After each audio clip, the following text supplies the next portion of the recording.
स्वागत है चंद्रेश हरि भक्ति में। आज मैं सुनाने जा रहा हूँ समुद्र मंथन कैसे हुआ और शिव जी का नीलकंठ नाम कैसे पड़ा। सप्तम में सागर में थ्यो प्रकट्यो गरल कराल, डर कर सब शिव पहुँच गए कीजय दया दयाल। इसका अर्थ है कि ये 7वां अध्याय है। सागर का मंथन हुआ है और उसमें जो विष निकला है उससे डर कर सब शिव जी के पास गए और उनसे स्तुति की। श्री सुखदेव जी बोले कि हे पांडु वंश परीक्षित, समुद्र के मत्थे से जो अमृत निकलेगा इसमें तुम्हारा भी भाग रहेगा। यह कह देवता व असुर लोगों ने वासुकी नाग को मथनी की डोरी बनाकर उसको मंदराचल पर्वत से लपेटा, फिर आनंद पूर्वक समुद्र का मंथन करने लगे। वासुकी नाग का मुख विष के दांत रहने से अत्यंत तीव्र था, इसलिए चतुरता से भगवान हरि ने प्रथम मथने से डोरी का वासुकी के मुख की ओर का सिरा थामा और देवता लोग भी उसी ओर गए। दैत्यपति लोग यह देखकर समझे कि मुख की ओर पकड़ना विक्रम का कार्य है, इसलिए उन्होंने मुख की ओर पकड़ने की इच्छा की और बोले देवता लोग मुख की ओर नहीं पकड़ें। उन दैत्यों ने उसमें बाधा देकर कहा कि हम वेद पाठ करते हैं और शास्त्र सुने हुए हैं, जन्म और कर्म द्वारा सर्वत्र विख्यात है। सर्प की पूंछ का भाग अमंगल है, हम उसको ग्रहण नहीं करेंगे। दैत्य लोगों के यह वचन सुन भगवान हरि मन में मुस्काए और उन्होंने उसी समय वासुकी नाग के शरीर का अग्रभाग छोड़कर देवता लोगों के सहित पूंछ भाग ग्रहण किया। हे राजन, कश्यप नंदन दानवगण इस प्रकार का स्थान का विभाग करके मथनी की डोरी पकड़ परम यत्न से अमृत प्राप्त करने के लिए समुद्र को मथने लगे। यद्यपि महाबलवान और पराक्रमी देवता असुरों द्वारा मंथन दंड मंदर पर्वत पकड़ा तो भी मंथन करते यह मंदन आधार शून्य के समुद्र के जल में डूबने लगा। हे राजन, बलवान भाग्य के बस इस प्रकार से अपने अपने पौरुष को नष्ट देखकर यह देवता व असुर लोगों के अंतःकरण अतिशय क्षुभित हुए और मुख अत्यंत मलिन हो गए। नारायण वीर्य अत्यंत दुरंत और उसका संकल्प अत्यंत सत्य है। उन्होंने उस समय अमृत निकालने में यह विघ्न हुआ देख उसी समय बड़ा भारी अद्भुत कच्छप रूप धारण किया और समुद्र में प्रवेश करके पीठ पर भली भांति उस पर्वत को उठाकर अपने ऊपर धारण कर लिया। कुलाचल मंदरा के फिर उठने पर देवता और दानव लोग महाहर्षित हुए और फिर सबने समुद्र मथने का उद्यम किया।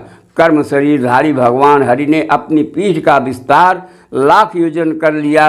उस पर एक भले द्वीप के समान वह मंथना दंड मंदरगिरी को धारण कर किए रहे।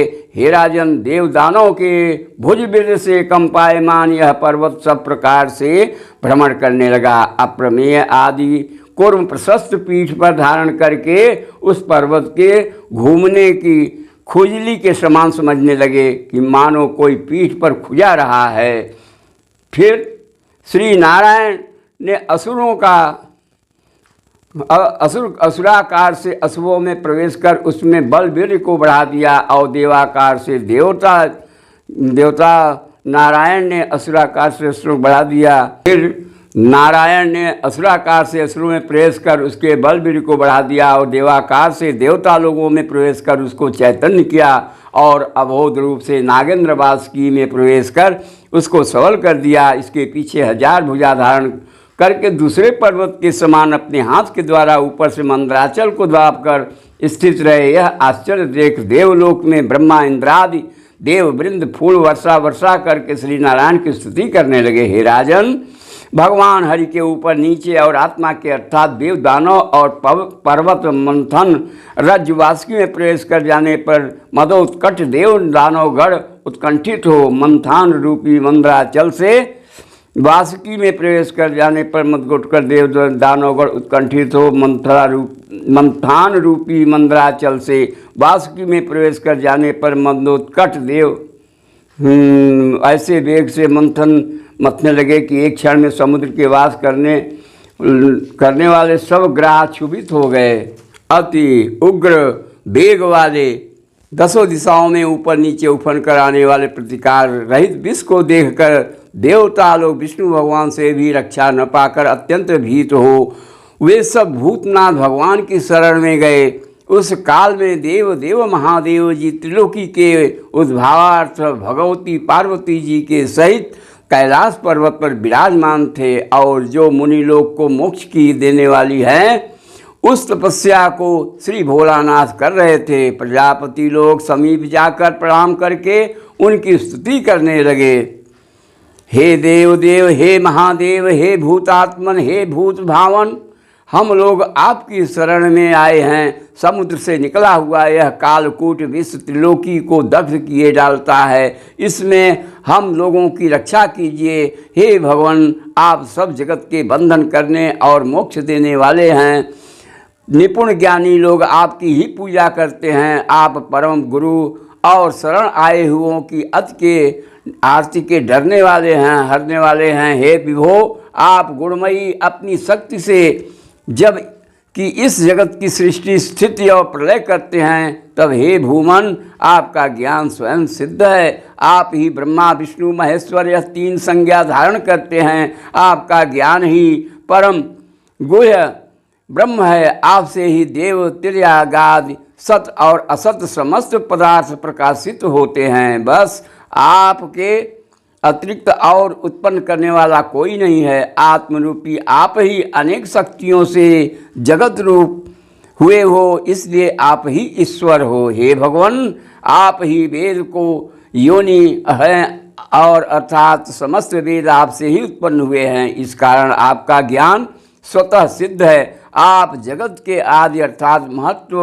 हैं और जिनके गुण प्राण इंद्रिय और द्रव्य के करणीभूत हैं वह राजसादि त्रिविध अहंकार भी आप ही हैं और आप ही स्वभाव काल संकल्प और सत्य वह ऋतु जो धर्म है वह भी सब आप ही हैं। क्योंकि त्रिगुणात्मक जो प्रधान उसे ज्ञानी लोग आपके आश्रय कहा करते हैं।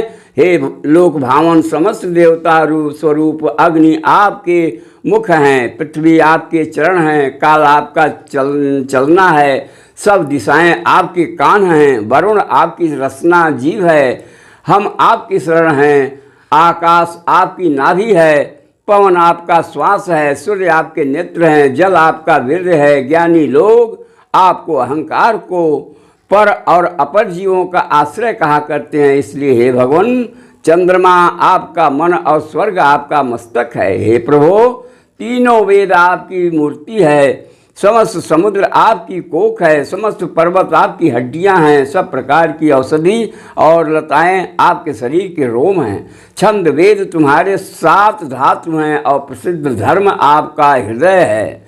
हे ईश्वर, पंच उपनिषद अर्थात तत्पुरुष अघोर सद्योजात वामदेव ईशान यह 5 मंत्र आपके मुख हैं और इन मुखों से 38 मंत्र वर्ग होते हैं। आहल विष को कालकूट को ग्रहण करके भगवान शिव ने अपने नीलकंठ को नीला कर दिया, इसलिए उनका नाम नीलकंठ पड़ा। मेरे भक्तों, यही मेरा ये कहानी है, नीलकंठ कैसे पड़ा भगवान शिव का।